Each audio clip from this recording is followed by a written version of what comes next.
Assalamualaikum warahmatullahi wabarakatuh. Kami dari kelompok 2 buku teks dan materi pembelajaran IPS yang beranggotakan Brigita Kusuma, Pramudia Gunawan, dan saya sendiri Putri Dwiyanti, izin untuk menjelaskan tentang isu peran lembaga sosial dalam maraknya tayangan televisi tak mendidik. Yang pertama ada pengertian lembaga sosial. Menurut Kojaningrat, lembaga sosial adalah suatu sistem tata kelakuan dan hubungan yang berpusat pada aktivitas sosial masyarakat untuk memenuhi kompleks-kompleks kebutuhan khusus dalam kehidupan masyarakat. Sedangkan menurut Robert McIver dan C.H. Peck, lembaga sosial adalah prosedur atau tata cara yang telah diciptakan untuk mengatur hubungan antar manusia yang tergabung dalam suatu kelompok masyarakat. Jadi, dapat disimpulkan bahwa lembaga sosial adalah sesuatu kelompok, nilai-nilai, norma-norma, peraturan-peraturan, dan peranan sosial yang ada pada sebuah kelompok di masyarakat. Kedua, ada macam-macam lembaga sosial. Yang pertama ada pendidikan, di mana lembaga sosial ini memiliki peran untuk memberikan pengetahuan dan pengalaman melalui proses pendidikan. Yang kedua ada lembaga ekonomi. Lembaga sosial ini memiliki peran di setiap kegiatan di bidang perekonomian. Yang ketiga ada lembaga budaya. Lembaga sosial ini memiliki peran untuk menjaga dan mengembangkan kebudayaan, seni maupun lingkungan. Yang keempat ada lembaga agama. Lembaga sosial ini memiliki peran untuk mengatur kehidupan manusia dalam hal keagamaan, baik itu agama Islam, Hindu, Buddha, Kristen, Katolik, maupun agama-agama lain yang diakui. Yang kelima, ada lembaga politik. Lembaga sosial ini memiliki peran penting dalam menunjang keberlangsungan proses pembentukan maupun pembagian kekuasaan di dalam masyarakat. Dan yang terakhir, keenam, ada lembaga keluarga. Lembaga sosial ini termasuk ke dalam lembaga sosial terkecil yang ada di tengah masyarakat. Ketiga, ada fungsi lembaga sosial.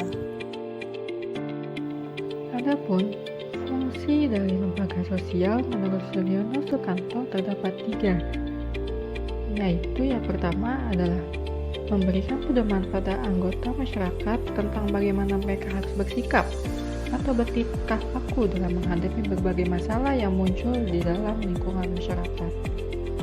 Lalu fungsi kedua yaitu agar menjaga keutuhan masyarakat yang bersangkutan, dan yang ketiga adalah memberikan pengarahan kepada masyarakat untuk mengadakan sistem pengendalian sosial, yaitu dengan sistem pengawasan agar pada setiap anggota-anggota dalam masyarakat. Sedangkan fungsi lembaga sosial menurut Horton dan Han terbagi menjadi 2. Yang pertama adalah fungsi manifest atau fungsi nyata, yaitu fungsi lembaga sosial yang disadari dan dirasakan oleh seluruh masyarakat. Lalu yang kedua adalah fungsi laten atau fungsi terselubung, yaitu fungsi lembaga sosial yang tidak disadari atau jika diikuti dianggap sebagai hasil sampingan dan biasanya tidak dapat diramalkan atau diprediksi oleh masyarakat. Fungsi manifest ini contohnya terdapat pada bentukan peraturan-peraturan atau norma-norma yang berlaku di masyarakat. Karena ini fungsi yang terasa nyata dan diakui oleh masyarakat. Sedangkan fungsi terselubung atau fungsi laten ini contohnya seperti bentuk kebudayaan, sikap, perilaku, atau kebiasaan yang ada di masyarakat yang sebenarnya diciptakan atau dibentuk oleh lembaga sosial namun tidak dirasakan secara langsung oleh masyarakat. Berikutnya adalah peran dari lembaga sosial itu sendiri. Adapun peran lembaga sosial secara umum yaitu mencakup pada pola tingkah laku atau tugas atau wewenang yang harus dilakukan oleh individu atau masyarakat dalam kondisi tertentu. Hal ini dapat berbentuk seperti pengarahan, mengajak, atau membantu masyarakat di tengah masyarakat dalam kondisi tertentu. Selanjutnya adalah contoh kasus yang terjadi di masyarakat dan menjadi ancaman atau tantangan bagi lembaga sosial untuk menunjukkan peran dan kontribusinya di masyarakat. Contoh kasus yang kami ambil dalam hal ini adalah kasus-kasus atau masalah-masalah tentang penayangan atau hal-hal yang dianggap tidak mendidik yang ditayangkan atau ditampilkan dalam televisi oleh berbagai pihak atau perusahaan televisi. Baik, pembahasan selanjutnya yaitu mengenai contoh-contoh kasus dalam tema yang kita usut, yaitu yang pertama dari stasiun televisi Indosiar, di mana memuat penggunaan pemeran di bawah umur untuk memerankan adegan dewasa hal ini terdapat di series dengan judul Mega Series Suara Hati Istri. Lalu, ada penayangan adegan tidak rasional dalam serial Azab, dan hal ini dapat dibuktikan dengan beberapa judul film Azab itu sendiri, yaitu seperti Mayat Masuk ke Mesin Molen, Terkena Meteor, dan sejenisnya. Dan yang terakhir, yaitu ada menayangkan penggunaan ancaman dan kekerasan berbahaya seperti bom peledak dan pemukulan pada program acara dengan judul Mega Series Suara Hati Istri. Selanjutnya ada dari stasiun televisi Trans TV dan Trans 7. Dalam kedua stasiun televisi ini memuat konten yang tidak mendidik, pencemaran nama baik, dan mengumbar privasi. Hal ini terdapat di program-program yang mereka tampilkan, yaitu seperti KS, Rumpi Nasi Krab, Rumah Uya, dan Sobat Miss Queen. Lalu membawakan unsur berbau mistis dan supernatural. Hal ini termuat dalam program televisi berjudul Dunia Lain. Selanjutnya ada menayangkan unsur yang berbau LGBT dan di luar waktu khusus, yaitu sekitar jam 22.00 sampai jam 3 dini hari dalam acara Brownies. Yang ketiga ada stasiun televisi RTV dan GTV, yaitu penayangan acara asing di luar batas ketentuan, yaitu 60%. Yang keempat ada stasiun televisi Antv, yaitu penayangan acara asing di luar batas ketentuan, yaitu 60%, dan penggunaan kekerasan verbal yang menimbulkan penghinaan, yaitu termuat dalam acara atau program televisi Facebookers. Yang kelima, ada stasiun televisi RCTI, yaitu penggunaan kekerasan verbal yang menimbulkan penghinaan, dan termuat dalam program televisi berjudul Dahsyat, lalu penayangan adegan perundungan terhadap disabilitas, dan ini termuat di dalam film atau program televisi yang berjudul Ayah Mengapa Aku Berbeda. Lalu ada penayangan adegan kekerasan, ini termuat dalam sinetron berjudul Anak Jalanan. Contoh kasus yang keempat di stasiun televisi RCTI ini yaitu konten yang tidak mendidik, yaitu termuat di dalam acara Tukang Bubur Naik Haji. Dan yang terakhir ada stasiun televisi SCTV, yaitu menayangkan sinetron yang mengandung unsur muatan kehamilan dan pernikahan dini serta tidak sesuai dengan perkembangan remaja. Hal ini terbukti dari serial atau sinetron berjudul Dari Jendela SMP.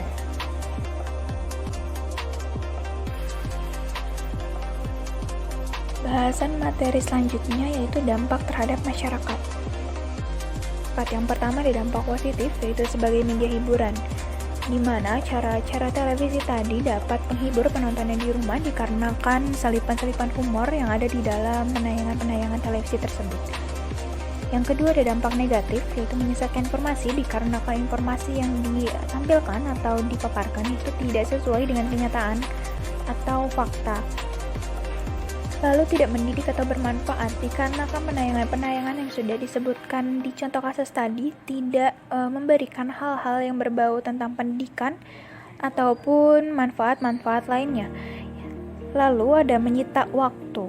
Menyita waktu ini dikarenakan penayangan-penayangan televisi yang tidak bermanfaat ini dapat menyebabkan kita hanya membuang-buang waktu untuk menonton acara-acara tersebut.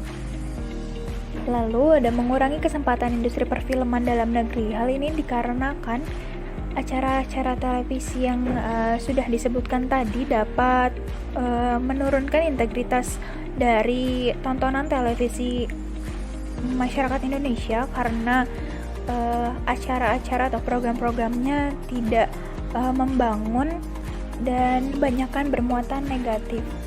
Lalu ada membenarkan tindak kekerasan LGBT, pedofilia, dan sejenisnya.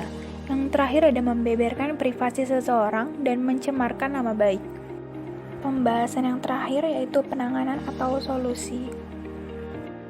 Lembaga pendidikan memberikan SDM yang berkualitas demi kemajuan positif industri perfilman. Semakin banyaknya SDM yang berkualitas, maka perfilman Indonesia pun juga akan semakin berkembang. Mendidik SDM untuk memperhatikan kualitas dari sesuatu yang mereka buat. Perfilman Indonesia belakangan ini selalu dikatakan sedang berada di masa keemasannya karena sekitar ratusan film hadir dalam 1 tahun terakhir. Namun di balik itu semua tidak sedikit yang hanya sekedar mencari pundi-pundi keuntungan saja dibandingkan edukasi.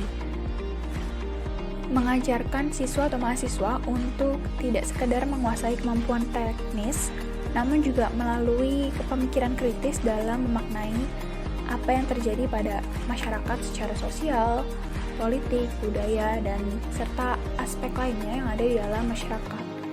Dengan kemampuan konteks yang menggabungkan antara teknis dan konsep, diharapkan mahasiswa atau siswa mampu menyajikan sebuah tontonan yang relevan dan juga bermanfaat bagi masyarakat sekitar. Lembaga budaya melakukan kajian dan kritik terhadap isi film yang beredar di masyarakat agar masyarakat dapat mengetahui film tersebut bertentangan dengan nilai dan norma di Indonesia atau tidak. Meningkatkan pemahaman nilai-nilai kesejahteraan dan wawasan kebangsaan di dalam masyarakat.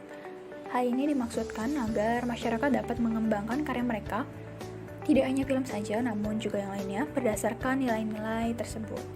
Memberikan bimbingan di bidang perfilman agar sesuai dengan nilai luhur yang diperjuangkan dalam Pancasila. Nilai luhur ini seperti religius, kemanusiaan, demokrasi, dan keadilan sosial. Lembaga agama mengembangkan apresiasi terhadap film bernuansa kehalusan budi dan spiritual dalam kehidupan. Dengan begitu, masyarakat akan termotivasi baik itu untuk menonton ataupun membuat film bertema religius. Memberi fatwa terhadap pembuatan film yang tidak sesuai dengan apa yang dianjurkan agama. Hal ini dicontohkan oleh MUI. MUI ini mengeluarkan fatwa bahwa para nabi atau rasul dan keluarganya haram untuk divisualisasikan di dalam film pada tanggal 2 Juni 1988. Lembaga politik. Penanganan lembaga politik ini ada melalui Undang-Undang Nomor 23 Tahun 1951 tentang penyerahan urusan penilikan film kepada Kementerian Pendidikan dan Pengajaran serta Kebudayaan. Menteri Pendidikan Pengajaran Kebudayaan menetapkan film memiliki aspek pendidikan dan budaya. Melalui surat keputusan Menteri Penerangan nomor 46/SK/M tahun 1965 yang mengatur bahwa penyelenggaraan sensor film dilakukan oleh lembaga bernama Badan Sensor Film atau BSF. BSF ini kemudian nantinya akan berganti nama menjadi LSF atau Lembaga Sensor Film. Badan Sensor Film ini mewajibkan seluruh bentuk program harus memiliki surat tanda lulus sensor terlebih dahulu. Ketentuan itu dituangkan dalam peraturan pemerintah, sehingga setiap program yang tidak memiliki surat tanda lulus sensor, royaltinya tidak akan dijual untuk disiarkan di Indonesia. Lembaga keluarga mengontrol program televisi yang boleh ditonton anak. Dalam hal ini, orang tua harus jeli dalam memilih dan memilah acara televisi untuk anak, karena banyak program anak yang mengandung unsur kekerasan, budaya instan, antisosial, kata-kata yang tidak pantas dan kasar. Program tema proporsional atau yang mengandung pesan-pesan moral yang baik seperti persahabatan, kesetiakawanan, ketekunan merupakan tayangan yang berguna untuk anak. Maka dari itu, perlunya bimbingan dari orang tua untuk mengontrol program televisi. Mendampingi anak menonton dan mendiskusikan isi acara televisi dengan anak, sehingga anak dapat menonton secara kritis dan terhindar dari pengaruh negatif televisi. Menyesuaikan isi acara televisi dengan usia anak. memilih siaran yang tepat sehingga cara yang disuguhkan dapat mendidik anak, bahkan dapat mengembangkan wawasan dan pengetahuan anak tentang dunia luar. Mengurangi waktu menonton televisi bagi anak dan membuat jadwal menonton televisi sendiri. Hal ini bertujuan untuk mengontrol sajian acara yang disajikan televisi dan menjaga waktu belajar anak agar tidak terganggu, karena tentunya terasa sulit terutama bagi orang tua yang sibuk bekerja di luar rumah, mengingat waktu yang sangat terbatas untuk bersama anak. Sekian pemaparan materi atau isu IPS dari kelompok kami, kurang lebihnya mohon dimaafkan. Terima kasih.